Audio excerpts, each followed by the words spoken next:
കർത്താവായ യേശുക്രിസ്തുവിൻ്റെ അതിവിശുദ്ധ നാമത്തിൽ നിങ്ങൾക്കേവർക്കും ഞാൻ എൻ്റെ സ്നേഹവന്ദനത്തെ അറിയിക്കുകയും ഇഗ്നത് ഹോപ്പിലേക്ക് നിങ്ങളെ സ്വാഗതം ചെയ്യുകയും ചെയ്യുന്നു.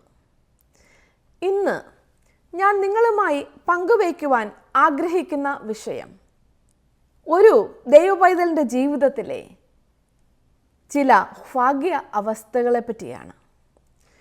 നമുക്കിവിടെ ഒരു വേദവാക്യം വായിക്കാം. മത്തായി 5:3. ആത്മാവിൽ ദരിദ്രരായവർ ഭാഗ്യവാന്മാർ, സ്വർഗരാജ്യം അവർക്കുള്ളത്.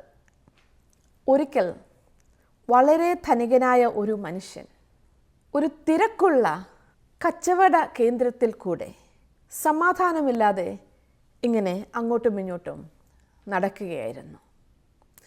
തൻ്റെ ജീവിതത്തിൽ എന്തോ ശൂന്യത അദ്ദേഹത്തിന് അനുഭവപ്പെട്ടു. ധാരാളം സമ്പത്തുള്ള ഒരു വ്യക്തിയായിരുന്നു. തൻ്റെ ജീവിതത്തിൽ ഭൗതികമായി തനിക്ക് ഇല്ലാത്തത് ഒന്നുമില്ല. അദ്ദേഹം വളരെ അസ്വസ്ഥനായി ഇങ്ങനെ അങ്ങോട്ടും ഇങ്ങോട്ടും നടക്കുന്നത് കണ്ടിട്ട് ഒരു മൂലയിൽ സന്തോഷവാനായി ഇരുന്ന ഒരു വൃദ്ധൻ അദ്ദേഹം ഈ ധനവാനായ മനുഷ്യനെ സൂക്ഷിച്ച് നോക്കുന്നുണ്ടായിരുന്നു. കുറേ നേരം അദ്ദേഹത്തെ എങ്ങനെ നോക്കിയതിന് ശേഷം ഈ വൃദ്ധൻ ഈ ധനികൻ്റെ അടുത്തേക്ക് ചെന്നിട്ട് ചോദിച്ചു, സഹോദര, നിങ്ങളെ എന്താണ് അലട്ടുന്നത്? നിങ്ങളുടെ മുഖം കണ്ടിട്ട് നിങ്ങളെ എന്തോ വല്ലാതെ അലട്ടുന്നുണ്ടെന്ന് തോന്നുന്നല്ലോ. അപ്പോൾ ആ ധനികനായ മനുഷ്യൻ ഇപ്രകാരം പറഞ്ഞു, എൻ്റെ ജീവിതത്തിൽ എന്തോ ഒരു ശൂന്യത അനുഭവപ്പെടുന്നു, എന്തോ ഒരു സംതൃപ്തിയില്ലായ്മ. എനിക്ക് ധാരാളം വസ്തുവകകളുണ്ട്, ധാരാളം സമ്പത്തുണ്ട്, ഭൃത്യന്മാരുണ്ട്, വളരെ വിശിഷ്ടമായ ആഹാരമാണ് ഞാൻ കഴിക്കുന്നത്. ഇനി എന്താണ് ആ ശൂന്യതയെന്നും എൻ്റെ ജീവിതത്തിലെ ആ സന്തോഷക്കുറവെന്നും എനിക്ക് മനസ്സിലാക്കുവാൻ സാധിക്കുന്നില്ല. ഇനി എന്തുകൂടെ ഉണ്ടായാൽ എൻ്റെ സന്തോഷം പരിപൂർണമാകും എന്ന് എനിക്ക് കണ്ടെത്താൻ സാധിക്കുന്നില്ല. അതുകൊണ്ട് കുറേ നാളുകളായി എൻ്റെ മനസ്സ് അല്പം അസ്വസ്ഥതയിലാണ്.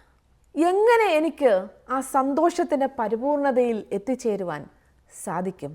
എൻ്റെ ജീവിതത്തിലുള്ളതൊന്നും ആ പരിപൂർണത എനിക്ക് നൽകുന്നില്ല. ചിരിച്ചുകൊണ്ട് ആ വൃദ്ധനായ മനുഷ്യൻ ആ ധനികൻ്റെ തോളിൽ ഒന്ന് തട്ടി. സഹോദര, വേദപുസ്തകത്തിൽ ഇപ്രകാരം ഒരു വാക്യമുണ്ട്, ആത്മാവിൽ ദരിദ്രരായവർ ഭാഗ്യവാന്മാർ, സ്വർഗരാജ്യം അവർക്കുള്ളത് എന്ന്. നിങ്ങളുടെ ജീവിതത്തിൽ കർത്താവായ യേശുക്രിസ്തു കടന്നു വന്നാൽ നിങ്ങൾക്ക് സന്തോഷത്തിൻ്റെ പരിപൂർണത അനുഭവിക്കുവാൻ സാധിക്കും. കർത്താവായ യേശുക്രിസ്തുവിനെ തൻ്റെ ജീവിതത്തിൽ ആവശ്യമുണ്ട് എന്നുള്ളത് എന്ന് നിങ്ങൾക്ക് മനസ്സിലാകാൻ തുടങ്ങുന്നു, അന്നു മുതൽ നിങ്ങളുടെ ജീവിതത്തിൻ്റെ ശൂന്യത മാറുവാനും തുടങ്ങും. ആ ധനികൻ വൃദ്ധനെ നോക്കി പറഞ്ഞു, ഞാൻ ഒരു പാവപ്പെട്ട വ്യക്തിയല്ല എന്ന് നിങ്ങളോട് പറഞ്ഞല്ലോ. എൻ്റെ ജീവിതത്തിൽ സകലതും ഉണ്ട്. ഇനി എന്താണ് വാങ്ങുവാൻ ഉള്ളതെന്ന് എനിക്ക് തന്നെ അറിയില്ല. നിങ്ങളെ കണ്ടിട്ട് വളരെ സന്തോഷവാനായി തോന്നുന്നല്ലോ.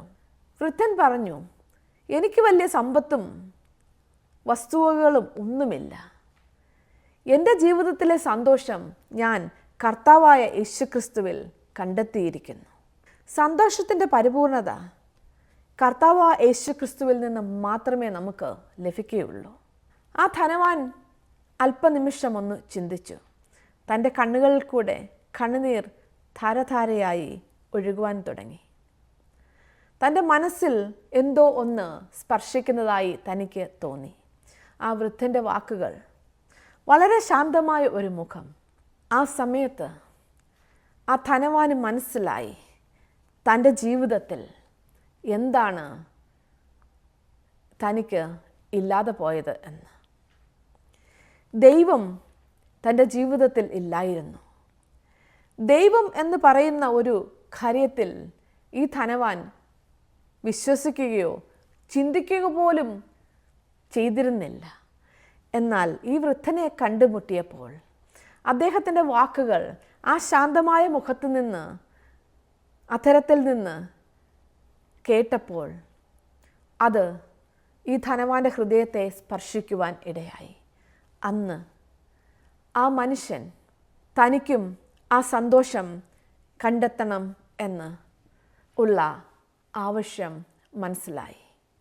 അദ്ദേഹം ആ വൃദ്ധനോട് പറഞ്ഞു, എനിക്കും ആ സന്തോഷം ആവശ്യമാണ് എന്ന്. ആ ദിവസം ആ ധനികനായ മനുഷ്യൻ തൻ്റെ ജീവിതം ദൈവകരങ്ങളിൽ ഏൽപ്പിക്കുവാൻ ഇടയായി. അദ്ദേഹത്തിന് അത് ജീവിതത്തിൽ വളരെ സമാധാനം നൽകി. തനിക്ക് അന്ന് രാത്രി ശാന്തമായി ഉറങ്ങുവാൻ കഴിഞ്ഞു. യേശു കർത്താവ് തൻ്റെ പർവ്വത പ്രസംഗത്തിൽ മത്തായി 5:3 ഇപ്രകാരം പറഞ്ഞിരിക്കുന്നു, ആത്മാവിൽ ദരിദ്രരായവർ ഭാഗ്യവാന്മാർ, സ്വർഗരാജ്യം അവർക്കുള്ളത് എന്ന്. മത്തായി 5:1 മുതൽ 12 വരെയുള്ള വാക്യങ്ങൾ അത് ഭാഗ്യവചനങ്ങൾ എന്ന് അറിയപ്പെടുന്നു. 8 ഭാഗ്യാവസ്ഥയെപ്പറ്റി നമുക്കതിൽ വായിക്കുവാൻ സാധിക്കും. ആദ്യത്തേതാണ് മത്തായി 5:3 പറഞ്ഞിരിക്കുന്ന ആത്മാവിൽ ദരിദ്രരായവർ ഭാഗ്യവാന്മാർ, സ്വർഗരാജ്യം അവർക്കുള്ളത് എന്ന്. ആ ധനവാന്റെ കഥയിൽ നിന്ന് നമുക്ക് മനസ്സിലായി കാണും എന്താണ് ആത്മാവിലുള്ള ദാരിദ്ര്യം എന്ന്. ആ വ്യക്തിക്ക് ലോകത്തിൽ സകലതും ഉണ്ടായിരുന്നു, പക്ഷേ ദൈവം ഇല്ലായിരുന്നു. അവൻ ലോകപ്രകാരം ധനികനായിരുന്നു, എന്നാലും ഹൃദയം മുഴുവൻ ശൂന്യതയായിരുന്നു. കർത്താവായ യേശു ക്രിസ്തുവിൽ ജീവിതം സമർപ്പിച്ചിട്ടില്ലാത്ത ആ വ്യക്തി ആയതുകൊണ്ട്. യേശു ക്രിസ്തുവിൻ്റെ പ്രസംഗം കേൾക്കുവാൻ വലിയ പുരുഷാരമാണ് തടിച്ച് കൂടിയിരുന്നത്. നമുക്കറിയാമോ ആരാണ് ഇവിടെ ഈ പ്രസംഗിക്കുന്നത് എന്ന്? ഒരു വലിയ പ്രാസംഗികനൊന്നുമല്ല, ഒരു പ്രവാചകനല്ല, ഒരു അധ്യാപകനല്ല, സ്വർഗത്തിൽ നിന്ന് സന്ദേശമായി കടന്നു വന്ന ഒരു മാലാഖയുമല്ലായിരുന്നു. ജീവനുള്ള ദൈവത്തിൻ്റെ പുത്രൻ, യഥാർത്ഥ വചനം, രാജാതി രാജാവ്, കർത്താതി കർത്താവ്, ദൈവം മനുഷ്യരൂപത്തിൽ ഭൂമിയിലേക്ക് താണിറങ്ങി വന്ന് ഇതാ പുരുഷാരത്തിനോട് പ്രസംഗിക്കുന്നു. മനുഷ്യൻ്റെ ഭാഗ്യ അവസ്ഥകളെപ്പറ്റി യേശു കർത്താവ് ജനങ്ങളോട് പ്രസംഗിക്കുന്നു. ഒരു ക്രിസ്ത്യാനിയുടെ അവസ്ഥയാണ് ഇവിടെ കർത്താവ് വിവരിച്ചത്. മഹത്വത്തിൻ്റെ രാജാവ്, പിതാവായ ദൈവത്തിൻ്റെ ഏക മകൻ, ആ കർത്താവ് എന്നോടും നിങ്ങളോടും ഈ വചനത്തിൽ കൂടെ സംസാരിക്കുന്നു. രക്ഷപ്പെടാൻ ഉള്ള മാർഗമല്ല യേശു കർത്താവ് ഇവിടെ പുരുഷാരത്തിനോട് പറഞ്ഞുകൊണ്ടിരിക്കുന്നത്. രക്ഷപ്പെട്ട ദൈവ പൈതലിൻ്റെ അവസ്ഥയെപ്പറ്റിയാണ്, അവരുടെ സ്വഭാവ ഗുണങ്ങളെപ്പറ്റിയാണ്, അവരുടെ യോഗ്യതയെപ്പറ്റിയാണ് ഇവിടെ കർത്താവ് പർവ്വത പ്രസംഗത്തിൽ ഈ ഭാഗ്യവചനങ്ങൾ മനുഷ്യനോട് പ്രസംഗിച്ചത്. അവൻ മറ്റ് ഒരുത്തിനും പ്രസംഗിക്കാത്ത രീതിയിലാണ് ഈ പുരുഷാരത്തോട് പ്രസംഗിക്കുന്നത്. അവൻ വളരെ വ്യത്യസ്തനായിരുന്നു. യോഹന്നാൻ 6:68 പത്രോസ് ഇപ്രകാരം പറഞ്ഞിരിക്കുന്നു, ശിമോൻ പത്രോസ് അവനോട്, കർത്താവേ, ഞങ്ങൾ ആരുടെ അടുക്കൽ പോകും? നിത്യജീവന്റെ വചനങ്ങൾ നിന്റെ പക്കൽ ഉണ്ട്. നിത്യജീവന്റെ വചനങ്ങൾ നിന്റെ പക്കൽ ഉണ്ട്. യേശു കർത്താവ് വെറും ഒരു മോട്ടിവേഷണൽ സ്പീക്കർ ഒന്നും അല്ല കേട്ടോ. അവൻ നമ്മുടെ രക്ഷയ്ക്കായി, നമ്മെ വീണ്ടെടുക്കുവാനായി ഈ ലോകത്തിലേക്ക് ഇറങ്ങി വന്ന് രക്ഷയുടെ സന്ദേശം നമുക്ക് നൽകിയ ദൈവത്തിൻ്റെ ഏകപുത്രനാണ്. ഭാഗ്യവാക്യങ്ങളിൽ നാം കാണുന്നത് ഒരു ക്രിസ്ത്യാനിയുടെ യഥാർത്ഥ സ്വഭാവമാണ്. സ്വർഗരാജ്യത്തിൻ്റെ പൗരന്മാരെ പറ്റിയാണ് കർത്താവ് ഇവിടെ സംസാരിക്കുന്നത്. ഇതൊരു ആത്മീയ തത്വമാണ്. കർത്താവായ യേശുക്രിസ്തുവിൻ്റെ അടുക്കൽ താൻ പരിപൂർണനാണെന്നും തനിക്ക് ഒന്നിൻ്റെയും ആവശ്യം ഇല്ല എന്ന ചിന്താഗതിയുമായി അടുത്തു വരുന്നവൻ കർത്താവിൽ നിന്ന് ഒന്നും പ്രാപിക്കുവാൻ പോകുന്നില്ല. താൻ എളിമയോടെ എനിക്ക് കർത്താവായ യേശുക്രിസ്തുവിൻ്റെ ആവശ്യം ഉണ്ട് എന്ന ചിന്താഗതിയോടുകൂടെ തൻ്റെ കുറവുകൾ മനസ്സിലാക്കിക്കൊണ്ട് കടന്നു വരുന്ന ജീവിതങ്ങളെയാണ് ദൈവം സ്നേഹിക്കുന്നതും കടാക്ഷിക്കുന്നതും. നാം ലൂക്കോസ് 11 അധ്യായം വായിക്കുമ്പോൾ ഒരു നല്ല പിതാവിൻ്റെ ചിത്രം നമുക്കവിടെ കാണുവാൻ സാധിക്കും. ഒരു മകൻ ചോദിക്കുമ്പോൾ, തൻ്റെ ആവശ്യങ്ങൾ ചോദിക്കുമ്പോൾ, ഒരു നല്ല പിതാവ് എങ്ങനെ തൻ്റെ കുഞ്ഞിന് നൽകുമെന്നും അത്രമാത്രം നമ്മെ സ്നേഹിക്കുന്ന ഒരു നല്ല പിതാവാണെന്നും അതിൽ വളരെ വ്യക്തമായി വരച്ച് കാട്ടിയിരിക്കുന്നു. സ്വർഗസ്ഥനായ പിതാവ് നമുക്ക് തൻ്റെ പരിശുദ്ധാത്മാവിനെ തന്നോട് ചോദിക്കുന്നവർക്ക് എത്ര അധികം കൊടുക്കും എന്ന് നമുക്കതിൽ വായിക്കുവാൻ സാധിക്കും.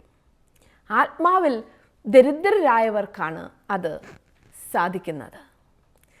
തനിക്ക് പരിശുദ്ധാത്മാവിൻ്റെ ആവശ്യം ഉണ്ട് എന്ന് യഥാർത്ഥമായി മനസ്സിലാക്കുന്നവർ. പലരും ഈ ലോകത്തിൽ ജീവിക്കുന്നത് വളരെ നിഗളമുള്ള മനോഭാവവുമായിട്ടാണ്. ദൈവവേലയിലായിരിക്കുന്ന പല വ്യക്തികളെയും നമുക്ക് കാണുവാൻ സാധിക്കും. ആത്മീകമായ അഹങ്കാരം, തനിക്കൊന്നിൻ്റെയും കുറവില്ലെന്നും തന്നാൽ കഴിയാത്തതൊന്നുമില്ലെന്നും താൻ ആരൊക്കെയോ ആണ് എന്നും ഉള്ള ഭാവത്തിലാണ് പലരുടെയും നടപ്പ്. അവർ ശൂന്യതയുള്ളവരാണ്. ജീവിതത്തിൽ താഴ്മയുടെ മനോഭാവം ഇല്ലാത്തവരാണ്. നാം എന്ത് വസ്ത്രം ധരിക്കും എന്നുള്ളതല്ല, പലരും അവർ പ്രത്യേകതര വസ്ത്രങ്ങൾ ധരിക്കുന്നു, വളരെ ലളിതമായ വസ്ത്രങ്ങൾ ധരിച്ചുകൊണ്ട് നടക്കുന്നു. ഇതൊക്കെ പലരും വിചാരിക്കുന്നത് എളിമയുടെ ഭാഗം ആണ് എന്നാണ്. നിങ്ങൾ താഴ്മയുള്ള ലളിതമായ വസ്ത്രം ധരിക്കുന്നതൊക്കെ കൊള്ളാം. നിങ്ങളുടെ ഹൃദയത്തിന് എളിമയില്ലെങ്കിൽ, ദൈവത്തെ കൂടാതെ പരിപൂർണതയില്ല എന്ന് വിശ്വസിക്കുന്നതാണ് താഴ്മയുടെ മുഖം. നമ്മളുടെ വസ്ത്രധാരണം കൊണ്ടോ നമ്മുടെ ജീവിത രീതികൾ കൊണ്ടോ നമുക്ക് അത് നേടുവാൻ സാധിക്കുകയില്ല. നമ്മുടെ ഹൃദയത്തിലെ മനോഭാവമാണ് നമ്മെ അതിന് യോഗ്യരാക്കുന്നത്. ആത്മാവിൽ ദരിദ്രരായവർ ഭാഗ്യവാന്മാർ, സ്വർഗരാജ്യം അവർക്കുള്ളത്. ഞാനിവിടെ പറയുന്നത് ഭൗതികമായി ഉള്ള കുറവല്ല, സാമ്പത്തികമായുള്ള കുറവല്ല. ഒന്നുമില്ലാത്ത അവസ്ഥയിലും പട്ടിണിയിൽ ജീവിച്ചാലും അഹംഭാവവുമായി ജീവിക്കുവാൻ പറ്റും. നിഗളമുള്ള ഹൃദയവുമായി ജീവിക്കുവാൻ സാധിക്കും. ഖദർ വസ്ത്രങ്ങളും ഇട്ട് വളരെ നിഗളമുള്ള ഹൃദയവുമായി നടക്കുവാൻ വലിയ പ്രയാസമൊന്നും ഉള്ള കാര്യമല്ല. നമ്മുടെ ഹൃദയം ദൈവത്തോട് പറ്റിച്ചേർന്നിട്ടുണ്ടെങ്കിൽ, നാം ദൈവത്തിൻ്റെ പരിശുദ്ധാത്മാവിനെ നിരന്തരം ആശ്രയിച്ച് ജീവിക്കുകയാണെങ്കിൽ നമ്മളുടെ ജീവിതത്തിൽ ആ താഴ്മയുടെ മനോഭാവം ഉണ്ടാകും. അവിടെയാണ് ദൈവം പ്രസാദിക്കുന്നത്. ആത്മാവിൽ ദരിദ്രരാകുക എന്ന് പറയുന്നത് നാം ഭിക്ഷ യാചിച്ചുകൊണ്ട് നടക്കണമെന്നൊന്നും അല്ല. നാം ദൈവത്തോട് എപ്പോഴും ദൈവത്തിൻ്റെ ആത്മാവിനെ യാചിക്കുന്നവർ ആയിരിക്കണം. നാം ദൈവാത്മാവിൽ നിറയുവാൻ ആഗ്രഹിക്കുന്നവരായിരിക്കണം. നാം ദൈവാത്മാവിൻ്റെ നിയന്ത്രണത്തിലാകുവാൻ ആഗ്രഹിക്കുന്നവരായിരിക്കണം. നമുക്ക് ദൈവത്താൽ നിയന്ത്രിക്കപ്പെടാതെ നമ്മുടെ സ്വന്തം കഴിവിലോ ഒന്നും ആശ്രയിച്ച് ജീവിക്കുവാൻ സാധിക്കുകയില്ല. ഒരു ദൈവ പൈതൽ സകല കാര്യത്തിലും ദൈവത്തിൽ ആശ്രയിക്കുന്നവർ ആയിരിക്കും. പിതാവിനോട് നമുക്ക് എന്തും ചോദിക്കാം. നമ്മുടെ വേദപുസ്തക പരിജ്ഞാനമോ നമ്മളുടെ കഴിവോ ഇതൊന്നും ദൈവത്തിനൊരു വിഷയമല്ല. നാം അവനിൽ പൂർണ്ണമായി ആശ്രയിക്കുമ്പോൾ ദൈവനാമം മഹത്വപ്പെടുകയും കർത്താവായ യേശു ക്രിസ്തു നമ്മിൽ ആനന്ദിക്കുകയും ചെയ്യും. അതാണ് ആത്മാവിൽ ഉള്ള ദാരിദ്ര്യം. ഒരു റോമൻ കുരിശിൽ നമുക്ക് വേണ്ടി തറയ്ക്കപ്പെട്ട് മരിച്ച് ഉയർത്തെഴുന്നേറ്റ് ഇന്നും നമുക്കായി ജീവിക്കുന്ന ഒരു കർത്താവായ യേശു ക്രിസ്തുവിനെ അത്രേ നാം പിൻപറ്റുന്നത്. എന്നെ കേൾക്കുന്ന പ്രിയപ്പെട്ടവരെ, നിങ്ങൾ ഇന്ന് ഏതവസ്ഥയിലാണ് ജീവിക്കുന്നത്? നിങ്ങളുടെ ഹൃദയത്തിൻ്റെ മനോഭാവം എന്താണ്? നിങ്ങൾക്ക് ദൈവത്തിൻ്റെ സാന്നിധ്യം ആവശ്യമാണോ? ദൈവത്തിൻ്റെ പരിശുദ്ധാത്മാവിൻ്റെ സഹായം നിങ്ങൾക്ക് ജീവിതത്തിൽ ആവശ്യമുണ്ടെന്ന് തോന്നുന്നുണ്ടോ? നിങ്ങൾ ആത്മീകമായി ഏത് അവസ്ഥയിൽ ആയിരിക്കുന്നു? ഇന്ന് നമുക്ക് നമ്മെ തന്നെ ഒന്ന് വിലയിരുത്താം. യേശു കർത്താവ് സകലത്തിലും തൻ്റെ പിതാവിനെ ആശ്രയിച്ചിരുന്നു.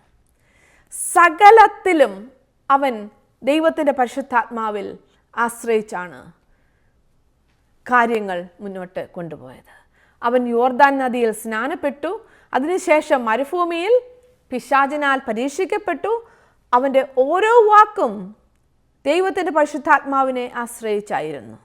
എന്നെ കേൾക്കുന്ന പ്രിയപ്പെട്ടവരെ, നാമും നമ്മുടെ ജീവിതയാത്രയിൽ നമ്മളുടെ ഓരോ ചുവടും വയ്ക്കുന്നത്, ഓരോ കാര്യങ്ങളും നാം പ്രവർത്തിക്കുന്നത് ദൈവത്തിൻ്റെ പരിശുദ്ധാത്മാവിനെ ആശ്രയിച്ച് ആയിരിക്കണം.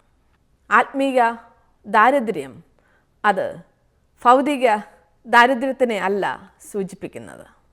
എന്താണ് വേദപുസ്തകം ആത്മീക ദാരിദ്ര്യം കൊണ്ട് ഉദ്ദേശിക്കുന്നത്?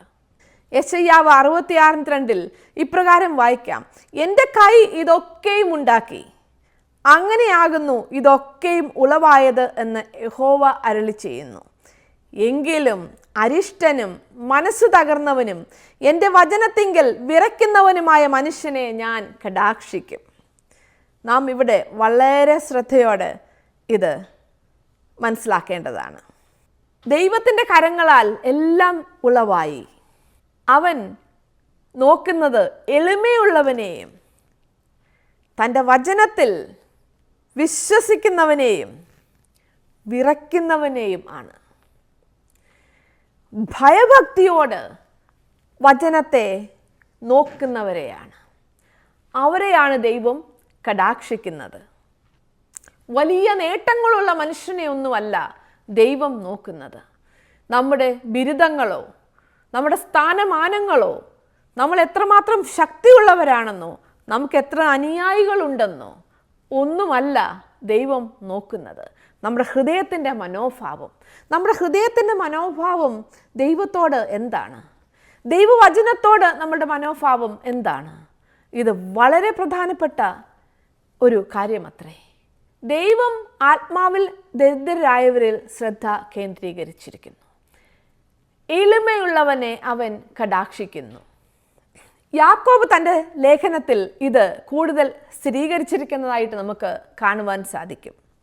യാക്കോബ് 4:6 ഇപ്രകാരം എഴുതിയിരിക്കുന്നു: എന്നാൽ അവൻ അധികം കൃപ നൽകുന്നു, അതുകൊണ്ട് ദൈവം നിഗളികളോട് എതിർത്ത് നിൽക്കുകയും താഴ്മയുള്ളവർക്ക് കൃപ നൽകുകയും ചെയ്യുന്നു എന്ന് പറഞ്ഞിരിക്കുന്നു.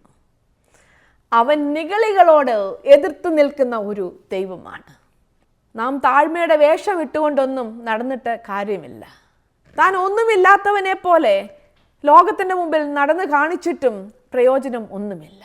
അവനോട് ദൈവം എതിർത്ത് നിൽക്കുക തന്നെ ചെയ്യും.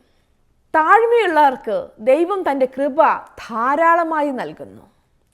താഴ്മയുള്ളവൻ അവൻ ആത്മീകമായി ദരിദ്രനാണ്. അവൻ ദൈവത്തിൻ്റെ പരിശുദ്ധാത്മാവിൻ്റെ സാമീപ്യം, സഹായം എപ്പോഴും ആഗ്രഹിക്കുന്നവനാണ്. അതിൻ്റെ ആവശ്യകത നന്നായി മനസ്സിലാക്കിയവനാണ്. ലോകം ആരെയാണ് ഇഷ്ടപ്പെടുന്നത്? വലിയ ആത്മവിശ്വാസമുള്ളവരെ, തനിക്ക് എന്തും ചെയ്യുവാൻ സാധിക്കും എന്നുള്ള വിശ്വാസമുള്ളവരെ, തന്നിൽ തന്നെ ബലം കണ്ടെത്തുന്നവരും വിശ്വാസം ഉറപ്പിക്കുന്നവരും, അവർക്കൊക്കെയാണ് ഇന്ന് ലോകത്തിൽ വിലയുള്ളത്. ലോകം സ്വയത്തിൽ ആശ്രയിക്കുന്നവനെ, ആത്മവിശ്വാസമുള്ളവനെ തിരയുമ്പോൾ ദൈവം തന്നിൽ ആശ്രയിക്കുന്നവനെ തിരയുന്നു. ഒരു യഥാർത്ഥ വിശ്വാസി ദൈവത്തെ കൂടാതെ ഒന്നുമില്ല എന്നുള്ള സത്യം മനസ്സിലാക്കിയവനാണ്. അത് വിശ്വസിക്കുന്നവനുമാണ്. മോശ ഒരു നല്ല ഉദാഹരണമാണ്. ദൈവം മോശയെ വിളിച്ച് ആ വലിയ ദൗത്യം ഏൽപ്പിച്ചപ്പോൾ മോശ തൻ്റെ പരിമിതികൾ മനസ്സിലാക്കി, തൻ്റെ പരിമിതികൾ ദൈവത്തോട് വെളിപ്പെടുത്തി. ദൈവം മോശയെ സഹായിക്കും എന്ന് വാഗ്ദാനവും നൽകി. ഞാൻ നിന്റെ നാവോട് കൂടെ ഇരിക്കും എന്ന് മോശയോട് ദൈവം പറഞ്ഞു. തൻ്റെ ദൈവത്തിലുള്ള ആശ്രയമാണ് അവിടെ കാണുന്നത്. അവനൊരു നിഗളിയല്ലായിരുന്നു. അവന് വേണമെങ്കിൽ പറയാമായിരുന്നു, അതെ ഞാനൊരു എബ്രായനാണ്, ഞാൻ വലിയ വിദ്യാഭ്യാസമുള്ളവനാണ്, അല്ലെങ്കിൽ ഞാൻ കൊട്ടാരത്തിൽ വളർന്നവനാണ്, എന്നെ കൊണ്ടത് സാധിക്കും. അങ്ങനെയൊന്നുമല്ല മോശ പറഞ്ഞത്. തൻ്റെ എളിമ അവിടെ വളരെ വ്യക്തമായി മോശ ദൈവത്തോട് വെളിപ്പെടുത്തിയിരിക്കുന്നു. ദൈവം അവനിൽ പ്രസാദിക്കുകയും ചെയ്തിരിക്കുന്നു. എളിമയുടെ മറ്റൊരു ഉദാഹരണമാണ് ഗിദെയോൻ. ഗിദെയോനെ ദൈവം വിളിച്ച് ഒരു ദൗത്യം ഏൽപ്പിച്ചപ്പോൾ ഗിദെയോനും തൻ്റെ പരിമിതികളെ മനസ്സിലാക്കിയവനായിരുന്നു. ഗിദെയോൻ ദൈവത്തോട് പറഞ്ഞു, മനാസ ഗോത്രം, ആ ഗോത്രത്തിലെ എളിയവനാണ് ഞാൻ വലിയവനൊന്നുമല്ല. എന്നിട്ടും ദൈവം ഗിദെയോനെ എന്താണ് വിളിച്ചത്? അല്ലയോ പരാക്രമശാലിയായ ഗിദെയോനെ എന്നാണ്. അവൻ്റെ എളിമയിൽ ദൈവം പ്രസാദിച്ചു. ദൈവം അവനോട് കൂടെ ഇരുന്ന് ജയം നൽകി. ഇപ്പോൾ നിങ്ങൾക്ക് മനസ്സിലായോ എന്താണ് ആത്മാവിൽ ഉള്ള ദാരിദ്ര്യം എന്ന്? ഹൃദയത്തിൽ നിഗളമില്ലാത്ത അവസ്ഥ. ദൈവത്തിൻ്റെ പരിശുദ്ധാത്മാവിനെ കൂടാതെ, ദൈവത്തിൻ്റെ സഹായമില്ലാതെ ജീവിതത്തിൽ നമുക്കൊന്നും നേടുവാൻ സാധിക്കുകയില്ല എന്ന് മനസ്സിലാക്കി വിശ്വസിക്കുന്ന വ്യക്തിയാണ് ആത്മാവിൽ ദരിദ്രരായവർ. അവർ ഭാഗ്യമുള്ളവർ എന്നാണ് യേശു കർത്താവ് നമ്മോട് പറഞ്ഞിരിക്കുന്നത്. വലിയ ഭാഗ്യാവസ്ഥ അത്രേ അത്. ഇന്ന് എന്നെ കേൾക്കുന്ന എത്ര പേർ ആ ഭാഗ്യ അവസ്ഥയിൽ ആയിരിക്കുന്നു? ആത്മാവിൽ ദരിദ്രരായവർ കർത്താവായ യേശു ക്രിസ്തുവിൻ്റെ ക്രൂശിൽ അത്രേ ആ വലിയ സമ്പത്ത് കണ്ടെത്തുന്നത്. കർത്താവായ യേശു ക്രിസ്തുവിലാണ് അവർ സന്തോഷം കണ്ടെത്തുന്നത്. എന്താണ് ആത്മാവിൽ ദരിദ്രരായവർക്ക് ദൈവം നൽകുന്ന അനുഗ്രഹം? ദൈവരാജ്യം. ഇന്ന് എന്നെ കേൾക്കുന്ന പ്രിയപ്പെട്ടവരെ, നിങ്ങൾ ദൈവരാജ്യത്തിന് അവകാശികളാണോ? വളരെ ലളിതമായ സന്ദേശം യേശു കർത്താവ് ലോകത്തിന് നൽകി. മത്തായി 3:2 ഇപ്രകാരം എഴുതിയിരിക്കുന്നു, സ്വർഗരാജ്യം സമീപിച്ചിരിക്കയാൽ മാനസാന്തരപ്പെടുവിൻ എന്ന് പറഞ്ഞു. ദൈവം നമ്മെ സ്നേഹിക്കുന്നു. ദൈവം നമ്മളുടെ ഉള്ള അവസ്ഥയിൽ നമ്മെ സ്നേഹിക്കുന്നു. എന്നാൽ നമ്മെ ആ അവസ്ഥയിൽ നിന്നൊക്കെ രൂപാന്തരപ്പെടുത്തി ദൈവത്തോട് അനുരൂപരാക്കുവാൻ ദൈവം ആഗ്രഹിക്കുന്നു. ഭാഗ്യവാന്മാർ യേശു കർത്താവിനോട് അനുരൂപം പ്രാപിച്ചവരത്രേ. ആത്മാവിൽ ദരിദ്രരായവർ, ദൈവത്തിൽ പരിപൂർണമായി ആശ്രയിക്കുന്നവർ. എബ്രായർ 12:2 ഇപ്രകാരം എഴുതിയിരിക്കുന്നു, വിശ്വാസത്തിന് നായകനും പൂർത്തി വരുത്തുന്നവനുമായ യേശുവിനെ നോക്കുക. തൻ്റെ മുൻപിൽ വെച്ചിരിക്കുന്ന സന്തോഷം ഓർത്ത് അവൻ അപമാനം അലക്ഷ്യമാക്കി ക്രൂശിനെ സഹിക്കുകയും ദൈവസിംഹാസനത്തിൻ്റെ വലത്തുഭാഗത്ത് ഇരിക്കുകയും ചെയ്തു. നാം താഴ്മയുടെ ഒരു ചിത്രമാണ് ഇവിടെ കാണുന്നത്. എന്നെ കേൾക്കുന്ന പ്രിയപ്പെട്ടവരെ, നിങ്ങൾ എത്ര പേർ ആ ഭാഗ്യാവസ്ഥയിൽ എത്തിച്ചേർന്നിരിക്കുന്നു? നിങ്ങൾ കർത്താവായ യേശു ക്രിസ്തുവിനെ ജീവിതത്തിൽ കണ്ടുമുട്ടിയിട്ടുണ്ടോ? കർത്താവായ യേശു ക്രിസ്തുവിൻ്റെ ആവശ്യം നിങ്ങൾ ജീവിതത്തിൽ തിരിച്ചറിഞ്ഞിട്ടുണ്ടോ? ഇന്ന് എന്നെ കേൾക്കുന്ന പ്രിയപ്പെട്ടവർ, ആരെങ്കിലും ആ ഭാഗ്യാവസ്ഥയിലേക്ക് എത്തിയിട്ടില്ലെങ്കിൽ ഇന്ന് ഞാൻ താഴ്മയോടെ പറയട്ടെ, നിങ്ങൾ കർത്താവായ യേശു ക്രിസ്തുവിലേക്ക് കടന്നു വരുമോ? സ്വർഗരാജ്യത്തിനെ പ്രാപിക്കുവാൻ, ആ ഭാഗ്യ അവസ്ഥയിൽ എത്തിച്ചേരുവാൻ, പരിശുദ്ധാത്മാവിൻ്റെ ആവശ്യകതയെ തിരിച്ചറിയുവാൻ ഇന്ന് നിങ്ങൾ തയ്യാറാകുന്നുണ്ടോ? നിങ്ങൾക്ക് കർത്താവായ യേശു ക്രിസ്തുവിനെ പറ്റി കൂടുതൽ അറിയണമെങ്കിൽ നിങ്ങൾ വേദപുസ്തകം വായിക്കുവാൻ തുടങ്ങണം. പിതാവായ ദൈവം നമുക്ക് നൽകിയിരിക്കുന്ന ഏറ്റവും വലിയ സമ്മാനമത്രേ ഈ വിശുദ്ധ വേദപുസ്തകം. കർത്താവായ യേശു ക്രിസ്തുവിനെ പറ്റി വളരെ വ്യക്തമായി നമുക്ക് എങ്ങനെ അവനോട് അനുരൂപപ്പെട്ട് ജീവിക്കാം എന്ന് വളരെ വ്യക്തമായി നമുക്ക് ഇതിൽ നിന്ന് മനസ്സിലാക്കുവാൻ സാധിക്കും. എന്നും ദൈവവചനം വായിക്കുകയും പ്രാർത്ഥിക്കുകയും ദൈവവചനം പഠിക്കുകയും ധ്യാനിക്കുകയും ചെയ്യുന്നത് ഒരു ദൈവപൈതലിൻ്റെ ജീവിതത്തിൻ്റെ ഭാഗമായിരിക്കണം. നാം ദൈവവചനം ജീവിതത്തിൽ ആഗ്രഹിക്കേണ്ടവരാണ്. ദൈവവചനത്താൽ നാം നിയന്ത്രിക്കപ്പെടേണ്ടവരാണ്. അപ്പോഴാണ് നാം സന്തോഷത്തിൻ്റെ പരിപൂർണതയിലേക്ക് എത്തിച്ചേരുന്നത്. പ്രിയപ്പെട്ടവരെ, നാം സന്തോഷം കണ്ടെത്തുന്നത് എന്തിലാണ്? നമ്മളുടെ കുടുംബ ജീവിതത്തിലാണോ? നിങ്ങളുടെ ഭർത്താവിലാണോ? നിങ്ങളുടെ ഭാര്യയിലാണോ? നിങ്ങളുടെ കുഞ്ഞുങ്ങളിലാണോ? നിങ്ങളുടെ വസ്തുവകകളിലാണോ? അതോ നിങ്ങളുടെ സ്ഥാനമാനങ്ങളിലാണോ? നിങ്ങളുടെ സന്തോഷം കർത്താവായ യേശു ക്രിസ്തുവിൽ കണ്ടെത്തിയിട്ടുണ്ടോ? ഇന്ന് താഴ്മയോടെ നിങ്ങൾ ദൈവസന്നിധിയിലേക്ക് കടന്നു വരുമോ? ദൈവം നിങ്ങളെ അനുഗ്രഹിക്കട്ടെ. ഇന്ന് ആർക്കെങ്കിലും എന്തെങ്കിലും പ്രാർത്ഥനാ വിഷയങ്ങളുണ്ടെങ്കിൽ ഈ സ്ക്രീനിൽ കാണുന്ന നമ്പറിൽ ബന്ധപ്പെട്ടാൽ ignite the hope prayer team നിങ്ങളോടൊപ്പം പ്രാർത്ഥിക്കുന്നതായിരിക്കും. നമുക്ക് പ്രാർത്ഥിക്കാം. സ്നേഹവാനും കാരുണ്യവാനുമായ ഞങ്ങളുടെ സ്വർഗീയ പിതാവേ, ഈ മനോഹരമായ സമയത്തിനായി സ്തുതിക്കുന്നു, സ്തോത്രം ചെയ്യുന്നു. കർത്താവേ, ഞങ്ങൾ നിന്നിൽ ആശ്രയിച്ചില്ലെങ്കിൽ, കർത്താവായ യേശു ക്രിസ്തുവിൻ്റെ പരിശുദ്ധാത്മാവിൻ്റെ ആവശ്യകത മനസ്സിലാക്കിയില്ലെങ്കിൽ ദൈവമേ ഞങ്ങളോട് ക്ഷമിക്കണമേ.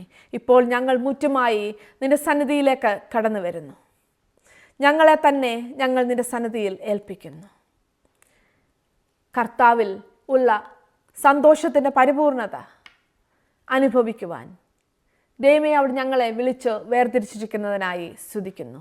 ഇന്ന് എന്നെ കേൾക്കുന്ന എൻ്റെ പ്രിയപ്പെട്ടവരിൽ കർത്താവായ യേശു ക്രിസ്തുവിൻ്റെ കരങ്ങളിലേക്ക് ജീവിതം സമർപ്പിച്ചവർക്കായി ഞാൻ നന്ദിയോടെ സ്തുതിക്കുന്നു. അനുഗ്രഹിക്കപ്പെട്ട ഒരു ജീവിതം, കർത്താവിൽ പൂർണ്ണതയുള്ള ഒരു ജീവിതം അവർ നയിക്കുവാൻ ഇടയാകട്ടെ. എന്നെ കേൾക്കുന്ന പ്രിയപ്പെട്ടവരിൽ ആരെങ്കിലും രോഗികളായിരിക്കുന്നുവെങ്കിൽ ഇപ്പോൾ അവർക്ക് സൗഖ്യം ലഭിക്കട്ടെ. കർത്താവായ യേശു ക്രിസ്തുവിൻ്റെ അടിപ്പിണരുകളാൽ ഞങ്ങൾക്ക് സൗഖ്യം വന്നിരിക്കുന്നുവല്ലോ. സമാധാനമില്ലാതെ ജീവിതത്തിൽ ശൂന്യത അനുഭവിക്കുന്നവരെ അവിടുത്തെ കരങ്ങളിലേക്ക് ഏൽപ്പിക്കുന്നു. കർത്താവായ യേശു ക്രിസ്തുവിൽ അവർ സ്വാതന്ത്ര്യം കണ്ടെത്തട്ടെ. ദൈവമേ, ഞങ്ങളുടെ പ്രാർത്ഥന കേട്ടതിനായി നന്ദിയോടെ സ്തോത്രം ചെയ്യുന്നു. സകല മാനവും മഹത്വവും അവിടുന്ന് എടുക്കണമേ. സകലവും ഞങ്ങൾക്ക് വേണ്ടി ജീവൻ വെച്ച കർത്താവായ യേശു ക്രിസ്തുവിൻ്റെ നാമത്തിൽ തന്നെ. ആമേൻ.